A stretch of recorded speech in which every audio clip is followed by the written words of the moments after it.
Hi everybody, I'm Sean Duffy with Build Your Culture. I'm just getting in touch with everybody this evening, letting them know that we are still on for Revolutionary Fire Tactics at the Lake, July 17th through the 19th. We're going to be presenting two classes there, one entitled Searchable versus Survivable, Educational Decision Making on the Fire Ground, and the other one, Build Your Culture, Professionalism versus Minimalism. Now I just wanted to take a moment. I know we have all been on this hiatus. We haven't really been able to get together for fellowship or anything like that. So our training opportunities have been kind of limited. We're doing great things with the online training. However, this is a great opportunity for all of us to kind of get back together and reunite, so to speak. So real brief, just giving some insight on these classes. Hopefully you signed up for many of them and you're able to take courses with some of the other instructors there as well that have amazing material. So if you happen to be signed up for the Searchable versus Survivable class, the intent of that class is to really look at search. Why are we going in? Understand that there is an acceptable delay before we get in, right? We need to remember that the first step in removing our victims is actually being able to locate them. So the quicker we can get in there, the better it is for them, right? How do we do that? We do that by sizing up our search. There's lots of names that people attach to things, and that's all fine. However, whatever it is that you choose to use, just make sure you understand what it means to you, right? The ultimate goal is that we need to size up our search effort and get into the areas that make the most sense where we can do the most good, right? And also while we're in there, whatever our entry point is, we are going to work to continue the primary from that location if we're able to do so. One way is a VES, right? Often we go in and we come out. So we want to gear ourselves, get our minds thinking in, hey, maybe we can go beyond the door, right? Maybe instead of prioritizing one room out of 3 in this house, we can actually push further if conditions allow and we have support from fire attack and all these other things that work with it. So really, the ultimate goal for that is to take a look at all the data that we've been fortunate enough to have through Firefighter Rescue Survey, the UL giving us some incredible information, and really look at ourselves and how can we do better, right? Getting in there is paramount. So 4 minutes accounts for nearly 50% of our victim survivability rate, and that's important. That 4 minutes goes by quick. So it's important that we mask up quick, we stretch line quickly, we get in there, we perform our searches quickly but thorough, and we have a plan set in mind. So we're going to go over a whole bunch of things as far as searching goes, so we could really just be better, right? That is the ultimate goal. And at the end of it, you're going to have to figure out what works best for you. You might have to tailor it. Everybody's staffing level is different. Everybody's ability is different. So the 3 things I want you to think about before the class are, what are considerable factors for you? All right, everybody has them.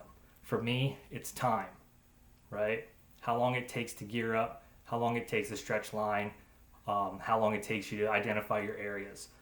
2, ability, right? Are we physically fit? Can we get into these spaces? Are we able to work? Have I performed a search before, right? So, and then knowledge. How much do I actually know about what I'm being asked to do or what I might be required to do, right? Those are all things that, in my mind, play a huge role in our success. So think about those as the time comes. Want to know from you guys what your thoughts are on that aspect as well. So let's take a moment to think about the Build Your Culture. So it's no secret, no fire department's perfect. Okay, there's a lot of stuff that everybody can work on, whether it be professionally or personally. The ultimate goal here is to take a look at all those things with group interaction, right? I want you as students to talk, right? Talk amongst each other, talk to me. Let's just have a conversation, and we're going to go over some things, and we're going to see where everybody fits, right? What your mindset is. How have you been making changes? Are you able to, what's the culture like? Is it toxic? Is it receptive? All those things. We're going to talk about what makes a toxic culture, right? We're going to talk about not losing your way, staying dedicated to what your mission is, right? Understand that not everybody's going to see things the same way you do, and that's okay. So we'll talk about that, but really what I really like to touch on in that lecture is the professionalism, right? When we took the oath and we said that we were going to serve the public, we said that we were going to be there for their worst day, right? So whether that be showing up on an emergency scene or whatever, we need to prepare ourselves.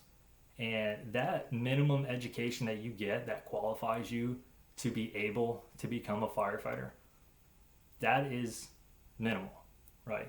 We have to advance it from there. So we also need to look at how we're treating each other and how we're treating certain situations. That's where our professionalism comes in, right? We should be coming into work every day invested, right? You might have an idea of doing something and I may have never heard of it. So rather than brushing that off and becoming negative and making fun of people, maybe we need to latch on to that person and have that group conversation. Understanding that there is a difference when we talk about changing things or moving forward, right? That's a scary word to people. So when we're talking about advancing to the next level, we need to understand that our approach in things, that's going to have a lot of determining factors on how that outcome is, right? We want to make sure that we always approach something in a state that we evaluate not only ourselves, but maybe our agency or something like that, right? Because we all have heard it before. We'd have the best firehouse, we'd have the best fire engines, we'd have the best equipment, but none of it matters if we have the people, right? So moving forward, that word change implies what? It implies that something no longer works. Like what we've been doing does not work. We have to change it. Progress or moving forward means that, hey, this thing works. It's got us this far, but maybe our situation's different, right? We're in a different spot now than we were 10, 15 years ago. Maybe it's time to reevaluate it and see how we could improve on what we're already doing to make it more effective, right? So it's just constant evaluation, but it requires effort. And, we need to get investment, right? Nobody can do this thing alone. So understanding that culture eats strategy for breakfast, right? What I mean by that is if you have the best strategy in the world, a bulletproof plan on how you're going to do things, maybe how you're going to hire or how you're going to promote or, how you're going to operate on an emergency scene, all that is fine and well. But if you don't have the culture behind it and the people that are on board that help make that vision a reality, your strategy means nothing, right? You're never going to achieve what you want to achieve. So that is just a couple little cliff notes from the program there. I hope to see all of you there in the class. We look forward to it. I know all the other instructors are excited about coming and presenting their material as well. If you have any questions, feel free to reach out to any one of us.